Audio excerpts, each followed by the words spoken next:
Baik, Assalamualaikum warahmatullahi wabarakatuh. Waalaikumsalam warahmatullahi wabarakatuh.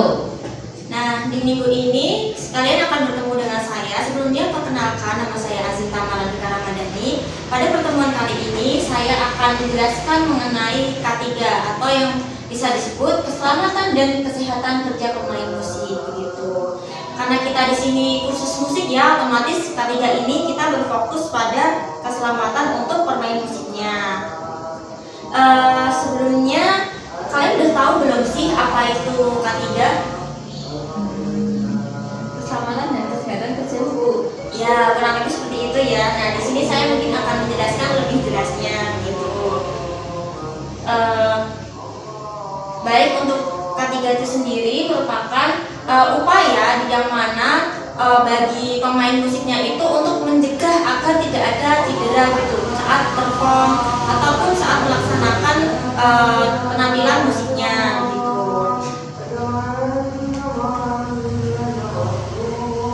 Nah, keselamatan dan kesehatan kerja itu sendiri itu tuh menurut saya sebuah hal yang harus dilaksanakan karena keselamatan pemain itu juga sangat penting untuk menghindari kecelakaan pada saat mereka itu performance di sebuah acara gitu. Nah, ketika kita juga mempersiapkan keselamatan dan kesehatan kerja itu sendiri, otomatis itu juga mempermudah dan memperlancar sebuah acaranya begitu. Yang selanjutnya yaitu ini ya, K3 atau kesehatan dan keselamatan kerja adalah suatu sistem manajemen yang bertujuan untuk melindungi keselamatan dan kesehatan dan kesejahteraan pekerja di lingkungan kerjanya. Selanjutnya, apa dasar hukum K3 gitu? Nah, dasar hukum K3 itu terdapat Undang-Undang Nomor 13 Tahun 2023. Nah, itu tentang ketenagakerjaan undang-undang. Nah, undang-undang ini tuh mengatur berbagai aspek ketenagakerjaan termasuk perlindungan keselamatan dan kesehatan kerja. Nah, tujuannya itu adalah untuk menciptakan lingkungan kerja yang aman dan juga sehat bagi pekerjanya seperti itu. Nah, lalu ada juga yang kedua, Undang-Undang Nomor 1 Tahun 1970. Nah, undang-undang itu tentang keselamatan kerja yang mana ya regulasi yang khusus gitu untuk mengatur keselamatan kerja. Nah, undang-undang ini itu juga memberikan gitu landasan hukum bagi upaya pencegahan kecelakaan kerja dan penyakit akibat kerja secara menetapkan tanggung jawab pengusaha gitu dan pekerja dalam menjaga keselamatan di tempat kerjanya. Selanjutnya, yang ketiga yaitu Peraturan Pemerintah Nomor 50 Tahun 2012. Nah, tentang penerapan sistem manajemen K3. Peraturan ini itu menegaskan pentingnya penerapan sistem manajemen K3 dalam perusahaan. Hal ini itu otomatis bertujuan untuk meningkatkan efektivitas pelaksanaan K3 dan memastikan bahwa setiap organisasi itu memiliki prosedur yang jelas gitu untuk menangani resiko dan bahaya di tempat kerja. Yang terakhir itu Peraturan Menteri Ketenagakerjaan terkait K3. Nah, peraturan itu berbagai peraturan ini memberikan rincian lebih lanjut gitu tentang implementasi K3-nya, termasuk standar dan pedoman teknis yang harus diikuti oleh perusahaan. Nah, ini itu juga mencakup aspek seperti pelatihan, penyediaan alat pelindung diri, dan prosedur evakuasi darurat begitu. Selanjutnya yaitu terdapat prinsip dari K3. Nah, lalu apa saja sih prinsip K3 itu? Yang pertama, ada pencegahan ada pencegahan ya. Nah, yang pencegahan itu merupakan langkah pertama dan langkah penting gitu untuk menghindari kecelakaan dan penyakit akibat kerja. Karena dengan mengidentifikasi resiko dan menerapkan langkah-langkah mitigasinya, otomatis kita itu dapat menciptakan lingkungan kerja yang lebih aman begitu. Yang kedua yaitu partisipasi dari K3 itu sendiri. Nah, partisipasi itu kita juga bisa melibatkan semua pihak gitu. Nah, semua pihak itu termasuk dari staf, kru, dan pemainnya itu sendiri. Dengan meningkatkan kesadaran dan menciptakan budaya keselamatan kerja, itu tuh otomatis membuat keselamatan yang lebih kuat gitu untuk performanya. Ya, yang ketiga yaitu sistem manajemen K3. Nah, sistem manajemen K3 itu pendekatan terstruktur yang mencakup perencanaan, pelaksanaan, pemantauan, dan perbaikan. Ini tuh memastikan bahwa resiko dikelola itu secara efektif, karena ketika tidak ada manajemen K3 otomatis itu tuh bisa menyebabkan adanya kemiskoman gitu. Jadi tuh terdapat juga resiko-resiko terjadinya bencana ataupun kecelakaan dalam kerja. Maka itu diadakannya sistem manajemen K3. Yang selanjutnya yaitu pelatihan dan pendidikan. Nah, pelatihan dan pendidikan itu sangat penting untuk meningkatkan gitu kesadaran keselamatan. Nah, pekerja yang terlatih itu bisa lebih siap gitu menghadapi resiko dan menggunakan alat pelindung dengan benar. Karena dengan pelatihan dan pendidikan itu sendiri otomatis kan ya seperti halnya kalian ya kan ini kalian mengikuti kursus ini, saya memberikan pembelajaran mengenai K3 dan otomatis sama halnya saya itu memberikan pemaparan dan memberikan pemahaman kepada kalian bahwasanya di sini tuh K3 itu penting bagi kalian gitu. Kan dari tujuan pembelajaran kita kali ini juga untuk memahami bahwa K3 itu harus ada dalam setiap perform. Nah, sebelum kalian perform itu kalian juga harus memperhatikan apa itu K3 gitu, agar kalian itu saat performa nanti tidak ada kecelakaan gitu. Lalu yang kelima itu ada audit dan evaluasi. Nah, audit dan evaluasi itu secara berkala penting untuk memastikan K3 berfungsi dengan baik gitu. Nah, ini tuh membantu mengidentifikasi area perbaikan dan mematuhi prosedur keselamatan.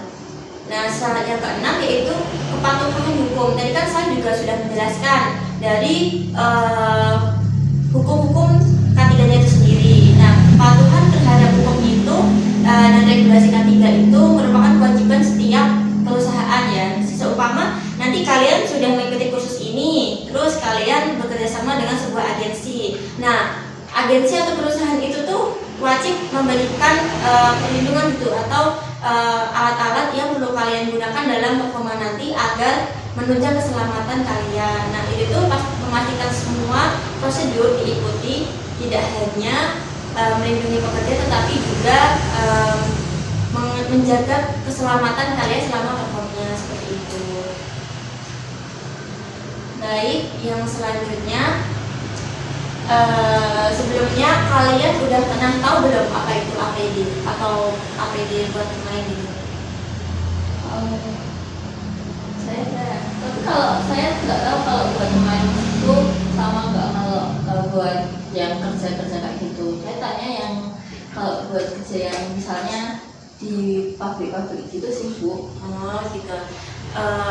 Berarti itu ya, maksudnya masih agak bingung juga ya perbedaannya apa gitu antara yang buat K3 dan buat pemain ini kayak pemain musik sama yang kerja biasa tuh sama atau enggak sih gitu kan. Abis itu, nah biar kalian nggak bingung nih, aku jelasin ya. Jadi K3 untuk K3 APD yang dipakai untuk pemain musik sama pekerja di lapangan gitu sama yang APD buat kesehatan itu berbeda-beda. Ya kadang ada yang sama, cuman ini dalam konteks kalau kesehatan itu otomatis lebih safety ya karena takutnya pemakaran bakteri. Nah, untuk yang perusahaan itu sendiri biasanya memakai topi yang lebih safety gitu. Topinya istilahnya kayak yang sebenarnya anti retak lah atau apa, dan itu kan karena kerja di lapangan memungkinkan robohnya bangunannya begitu. Nah ini kan kita fokusnya pada pemain musik karena kita ranahnya di musik ya. Nah, untuk pemain musik itu sendiri APD itu terdapat earplugs gitu. Earplugs itu membantu melindungi pendengaran dari suara keras yang dihasilkan alat musik gitu. Nah, mungkin kalian udah ada yang pernah melihat earplugs secara langsung atau belum?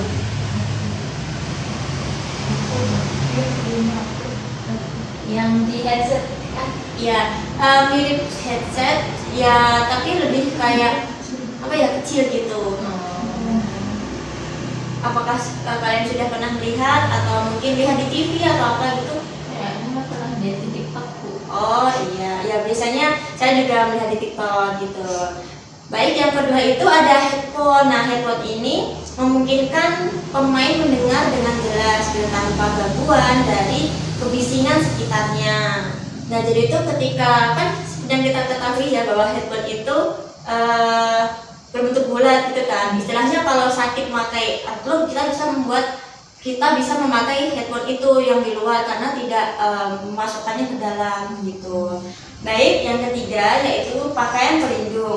Nah, pakaian pelindung itu melindungi pemain dari kondisi lingkungan yang buruk dan resiko fisik. Nah, kalian kan nanti habis dari ini kan otomatis bakal ngambil job gitu ya. Mungkin entah itu jobnya di lapangan ataupun di tempat terbuka, dan kalaupun itu memang menggunakan, kalau di dalam ruangan pun kalau menggunakan AC, dan kalau di luar ruangan mungkin di malam hari itu pasti kan dingin ya. Nah, itu untuk pakaian pelindungnya bisa menyesuaikan. Jika malam hari mungkin bisa menggunakan jaket, karena kan kenyamanan pemain itu kan nomor satu juga ya, paling penting lah istilahnya. Karena seumpama kalian lagi nyanyi kok kedinginan, otomatis kan rasanya nggak enak gitu kan. Makanya kenyamanan pemain musik itu juga penting diperhatikan gitu. Mungkin kalau siang hari bisa, atau memang cuacanya lagi terik, itu bisa menggunakan pakaian yang tipis sehingga tuh nggak membuat kalian gerah seperti itu. Baik, yang selanjutnya yang keempat, bantal leher U. Nah, pelindung bantal leher U itu menjaga leher dari ketegangan atau cedera saat bermain. Namun biasanya tuh bantal leher U ini biasanya dipakai setelah perform ya, karena mungkin setelah perform dia tuh capek atau gimana, dan mungkin dari segi pakaiannya kurang nyaman tadi, terus membuat dia itu merasa capek bagian lehernya begitu. Jadi bisa memakai bantal leher U. Yang kelima yaitu sarung tangan. Nah, sarung tangan itu memberikan perlindungan pada tangan terutama saat menggunakan alat musik yang berat. Nah, kan alat musik itu macam-macam ya. Nah, mungkin ketika kita membawa sebuah alat musik yang berat itu tuh, kalau kita tangan tanpa sarung tangan otomatis bisa menimbulkan luka gitu. Dan untuk meminimalisir luka pada tangan perlu memakai sebuah sarung tangan gitu. Makanya penting banget APD ini untuk pemain musik. Jadi itu sebenarnya APD itu nggak hanya untuk nakes ataupun kerja yang di lapangan, tetapi sebetulnya semua pekerjaan itu penting untuk memperhatikan APD yang dipakai gitu. Yang keenam itu ada pelindung mata. Nah, pelindung mata ini melindungi dari debu dan cahaya terang saat pertunjukan. Nah, ketika performan gitu kan biasanya ada cahaya lighting lah ya. Nah, ini tuh kadang tuh nggak sengaja kesorot ke kita, ataupun kita sedang perform di siang hari kan cahaya matahari terik tuh, silau ya. Nah, itu kalian tuh bisa memakai kacamata. Kacamata itu tuh pastinya sangat penting gitu, karena bisa meminimalisir kalian terkena silaunya cahaya matahari gitu. Yang ketujuh yaitu sepatu. Sepatu yang sesuai itu memastikan kenyamanan dan keamanan saat bergerak di panggung gitu. Nah, seumpama nih kalian kok performnya itu di luar, nggak ada panggung lah istilahnya, dan itu tuh medannya nggak serata itu, kalian tuh bisa menggunakan sepatu yang memang cocok untuk medan yang agak terjal gitu. Lalu untuk kalau semua di dalam ruangan, kalian bisa hanya menggunakan sepatu yang biasa aja, yang istilahnya kena kalau yang meminimalisir tidak terkena basah gitu. Nah, maka dari itu sepatu itu juga perlu diperhatikan gitu, tidak hanya sekedar memakai sepatu sebagai fashion gitu.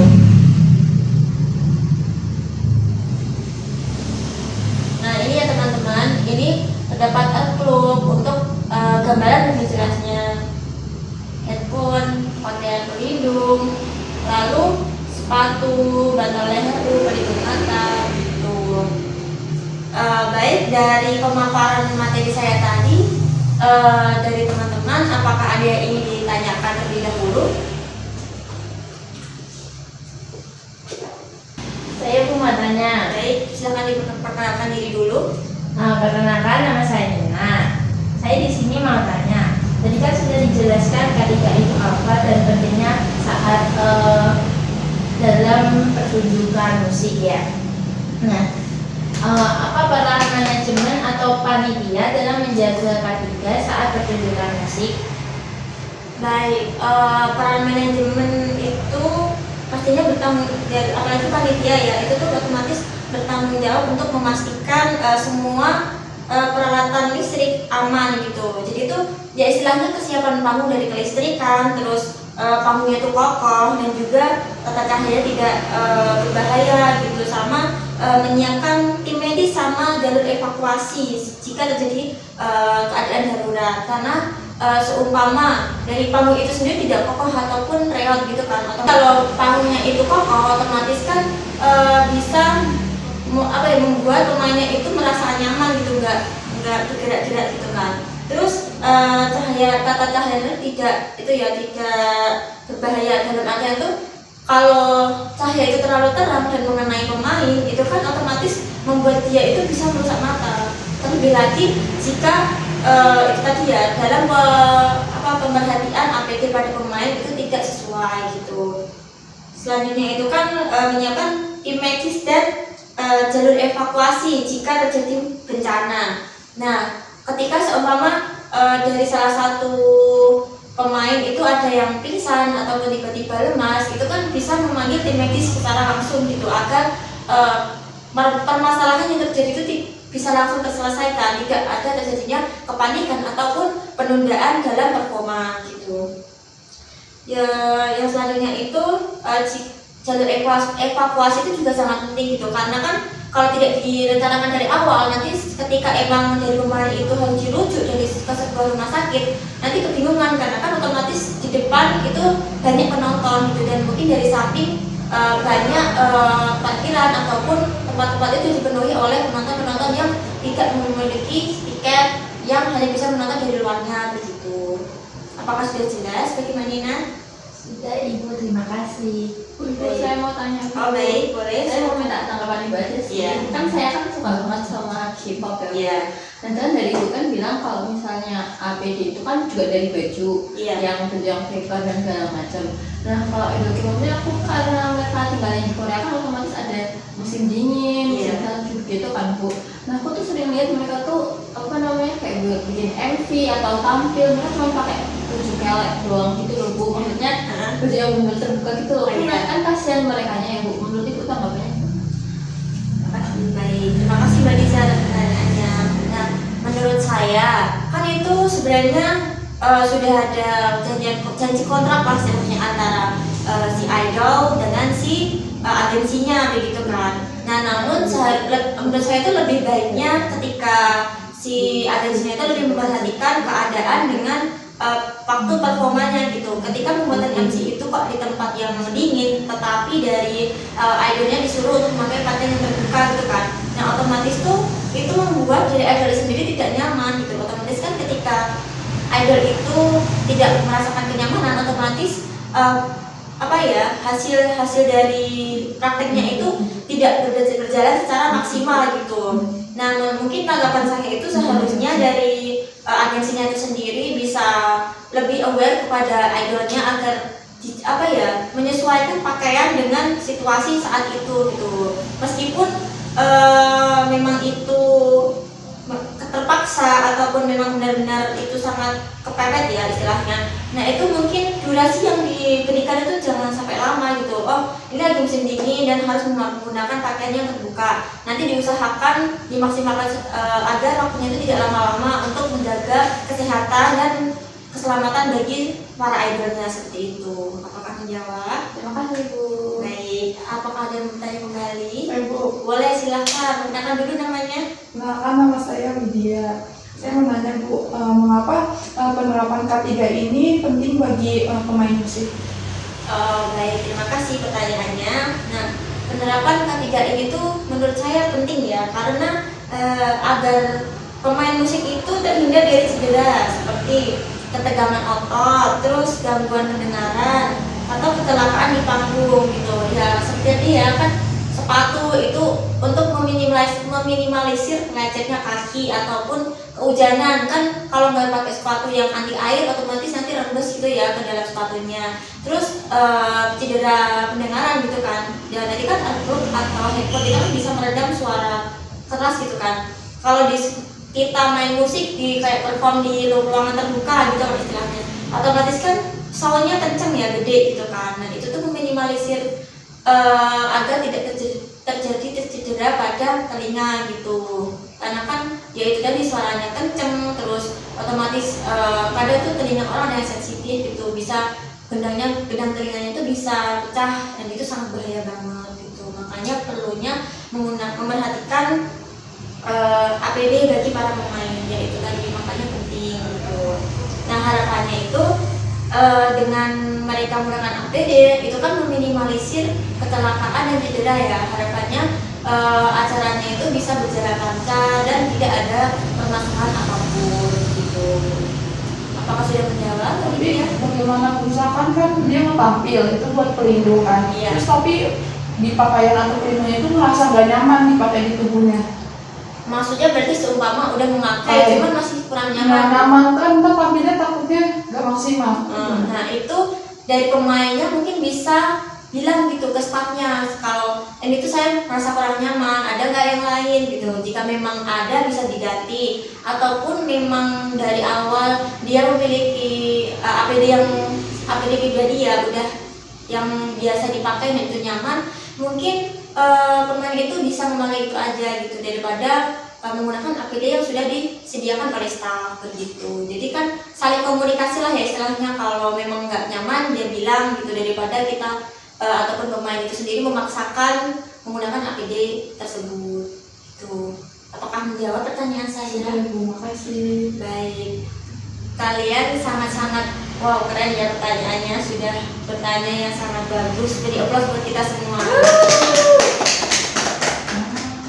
Baik, selanjutnya di sini saya juga akan memaparkan sebuah video mengenai K3 begitu.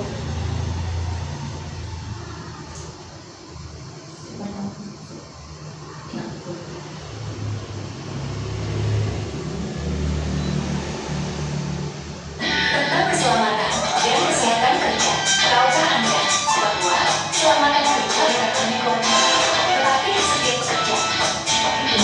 Hari ini kita akan membahas prinsip dasar dan prosedur K3. Dasar hukum K3 meliputi 1. Undang-Undang Nomor 13 Tahun 2003 tentang Ketenagakerjaan. Undang-undang ini mengatur berbagai aspek ketenagakerjaan, termasuk perlindungan keselamatan dan kesehatan kerja. Tujuannya adalah menciptakan lingkungan kerja yang aman dan sehat bagi pekerja. 2. Undang-Undang Nomor 1 Tahun 1970 tentang Keselamatan Kerja. Ini adalah regulasi yang khusus mengatur keselamatan kerja. Undang-undang ini memberikan landasan hukum bagi upaya pencegahan kecelakaan kerja dan penyakit akibat kerja, serta menetapkan tanggung jawab pengusaha dan pekerja dalam menjaga keselamatan di tempat kerja. 3. Peraturan Pemerintah Nomor 50 Tahun 2012 tentang penerapan sistem manajemen K3. Peraturan ini menegaskan pentingnya penerapan sistem manajemen K3 dalam perusahaan. Hal ini bertujuan untuk meningkatkan efektivitas pelaksanaan K3 dan memastikan bahwa setiap organisasi memiliki prosedur yang jelas untuk menangani risiko dan bahaya di tempat kerja. 4. Peraturan Menteri Ketenagakerjaan terkait K3. Berbagai peraturan ini memberikan rincian lebih lanjut tentang implementasi K3, termasuk standar dan pedoman teknis yang harus diikuti oleh perusahaan. Ini mencakup aspek seperti pelatihan, penyediaan alat pelindung diri. Prinsip dalam K3.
dan evaluasi secara berkala penting untuk memastikan sistem K3 berfungsi dengan baik. Ini membantu mengidentifikasi area perbaikan dan mematuhi prosedur keselamatan. Kepatuhan terhadap hukum dan regulasi K3 adalah kewajiban setiap perusahaan. Memastikan semua prosedur diikuti tidak hanya melindungi pekerja, tetapi juga menjaga reputasi perusahaan. Alat pelindung diri.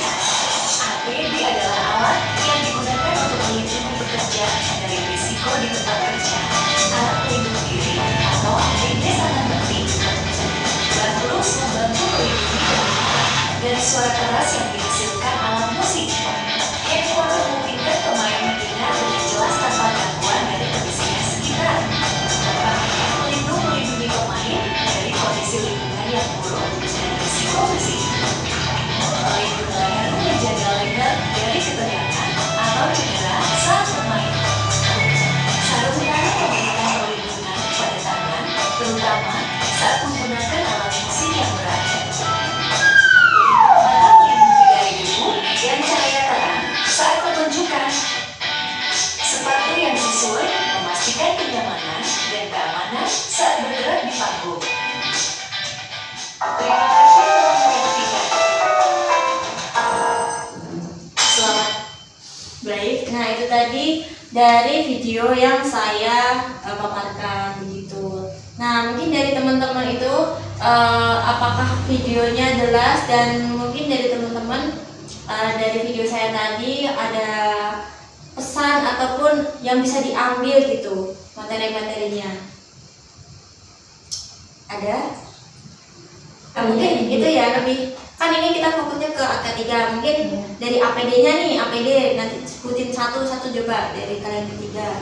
Dari mana? Kalau dari saya sih APD seperti sepatu. Terus buat siapa nih? Dia Pelindung mata tadi ternyata Ya. sangat. ya, terus Saya dari baju yang proper. ya yang sesuai benar. dengan- Jadi sangat memperhatikan tadi ya berarti. Nah, kalian dari semua ini yang paling dibingungkan itu memakai APD apa gitu? Kayak bantal leher kuku.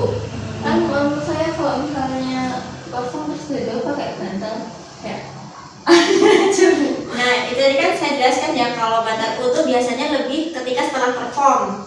Nah, setelah perform itu kan mungkin ya kalau orang musik rock gitu ya, kalau rock kan otomatis mereka lebih banyak bergerak gitu kan. Nah, itu tuh mesti badannya bakal sakit otomatis di telinga, karena tahu sendiri lah ya kalau musik rock itu mereka sangat aktif gitu kan. Nah, makanya seperti yang saya bilang tadi, itu tuh juga termasuk salah satu pencegahan dari cedera gitu. Semua kan habis perform tuh sakit lehernya bisa dipakai gitu.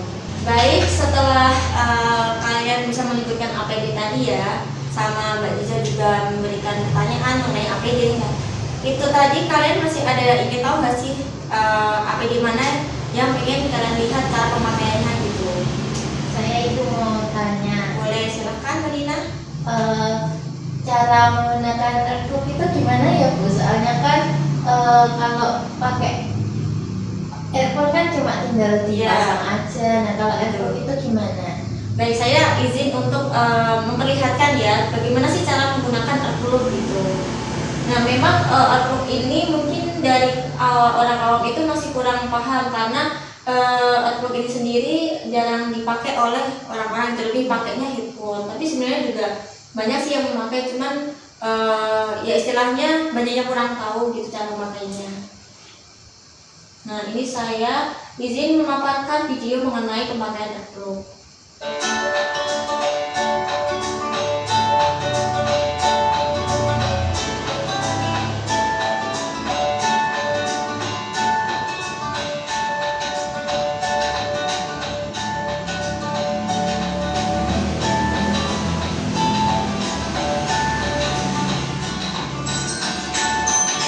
Nah, ini tadi kan earplugnya itu kayak spon ya. Nah, itu nanti tuh earplugnya dipelintir gitu loh, biar menyesuaikan, bisa mengecil, bisa menyesuaikan dengan lubang telinga gitu. Nah, makanya perlu juga sih mengetahui cara memakainya, tidak hanya sekedar memakai agar nyaman dipakai, seperti yang diajukan pertanyaan oleh Mbak Widya tadi kan, harus jika kalau nggak nyaman gimana. Nah, itu mungkin bisa bisa dari pemakaiannya yang salah gitu. Harusnya diprintir dulu ataupun seharusnya sebelum pemakaian harus diapakan dulu, itu kan harus paham gitu supaya saat pemakaiannya itu bisa nyaman. Nah ini saya ada contoh earphone ya, sebenarnya tuh earphone juga bisa. Nah ini tuh contoh untuk kalau earphone kan mungkin lebih soft gitu ya. Kalau earphone ini sendiri mungkin lebih cocok ke earphone yang nggak lama, karena earphone ini sendiri kan keras ya, dan itu otomatis tuh kalau dipakai lama-kelamaan akan sakit gitu. Nah untuk earphone ini sendiri bisa direkomendasikan ketika kalian perform dalam jangka waktu yang sebentar saja gitu. Dan untuk dalam jangka waktu lama itu bisa menggunakan earplug ini ataupun headphone seperti itu. Apakah jelas untuk Mbak Nina? Oh, jelas, terima kasih Ibu. Tapi saya mau tanya, Iya, boleh. teman saya itu kalau mandi pakai earphone gitu, kan biasanya earphone itu nggak tahan air ya. Iya. Nah, tapi teman saya itu tetap pakai gitu waktu mandi. Jadi gimana pendapat Ibu? Ya sebenarnya kalau menggunakan earphone saat mandi ataupun ke kamar mandi itu kan kurang tepat ya, karena kan ya meskipun ada yang tahan air tapi meminimalisir terjadinya suatu hal-hal yang tidak diinginkan. Kalau seumpama kita mandi nih atau kita di kamar mandi menggunakan earphone itu jatuh, nah terus keinjak sama kita dan itu jatuh kan sangat-sangat itu ya bahaya ya. Kalau bisa itu jangan sampailah menggunakan earphone waktu di kamar mandi. Ya itu tadi, karena meminimalisir suatu hal yang tidak diinginkan, sama juga kan ya nggak boleh lah istilahnya nanti dipanggil di luar, orang ngantri kan nggak tahu gitu kan, tok tok tok tok kan nggak kedengeran gitu. Ya menurut saya itu tadi ya, mungkin kurang tepat penggunaannya. Bu, Ya boleh, silahkan bertanya. Bu, tapi Bu, kan misalkan nih orang pakai earphone itu, tapi kan misal orang pakai earphone itu kan di kamar mandi, Iya. tapi handphonenya ini di kamar, sedangkan ada di cas.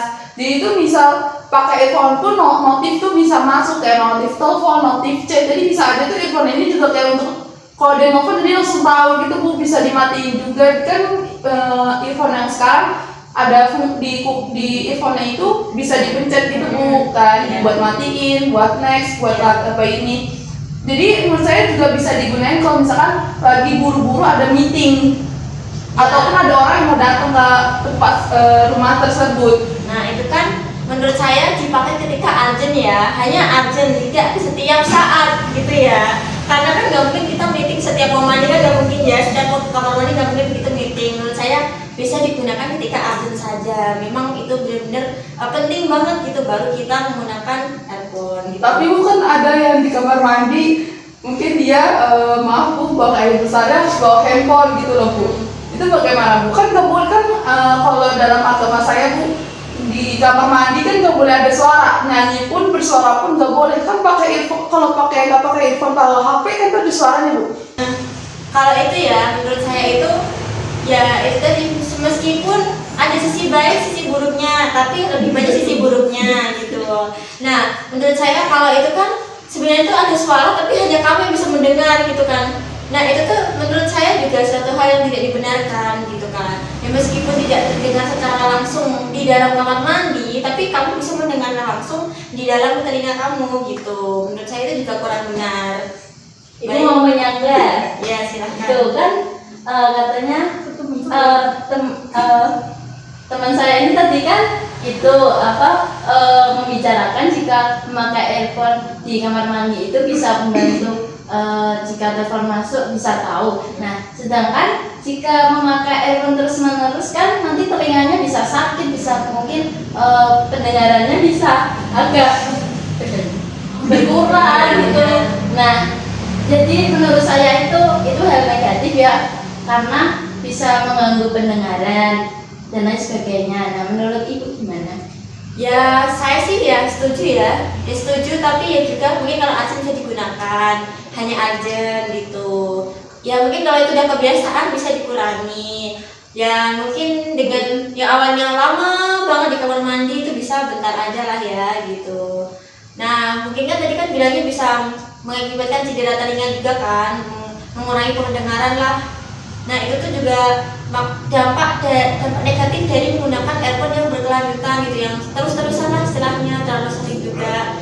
Nah, maka dari itu untuk meminimalisir cedera itu tadi dan juga meminimalisir kurangnya pendengaran itu bisa menggunakan saat memang urgent saja gitu.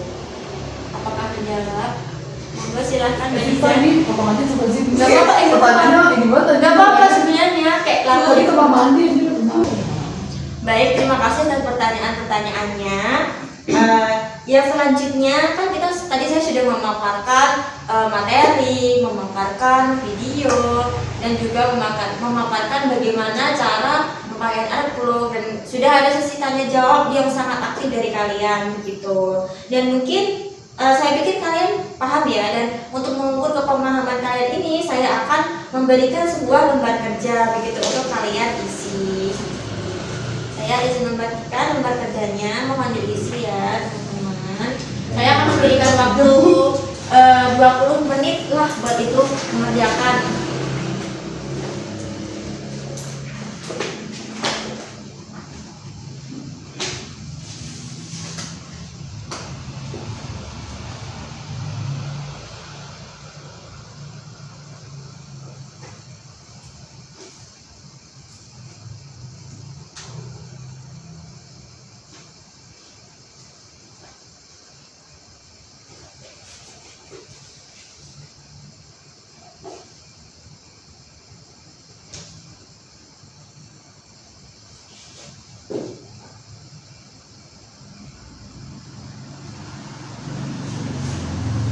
Baik, selesai. Sudah ya? Waktu sudah habis. Oke, siap. Ya Bu. Nah, terima kasih. Nah, ini nanti akan menjadi bahan evaluasi kalian. Apakah kalian sudah benar-benar paham gitu? Karena tadi kan kalian juga sudah bertanya mengenai APD, terus pentingnya K3 gitu. Nah, baik, dari presentasi saya tadi saya izin menyimpulkan gitu. Nah, seperti yang saya jelaskan tadi ya, bahwasanya K3 itu sangat penting bagi pemain musik. Sebenarnya tidak hanya pemain musik, semua dalam pekerjaan itu pasti sangat penting dalam penyiapan K3. Nah, maka dari itu pentingnya K3 bagi pemain musik, karena kita kan fokusnya di ranah musik aja ya gitu. Nah, maka K3 itu sangat penting bagi pemain musik, apalagi ketika mereka itu mau mengadakan perform, karena dengan adanya manajemen K3 mereka dapat meminimalisir sebuah kecelakaan dan cedera saat melakukan penampilan gitu, dan juga bisa memberikan kenyamanan bagi pemain musik saat perform. Mungkin itu dari saya. Nah, mungkin dari saya itu saja. Kurang lebihnya mohon maaf jika ada kesalahan. Wassalamualaikum warahmatullahi wabarakatuh. Waalaikumsalam warahmatullahi wabarakatuh.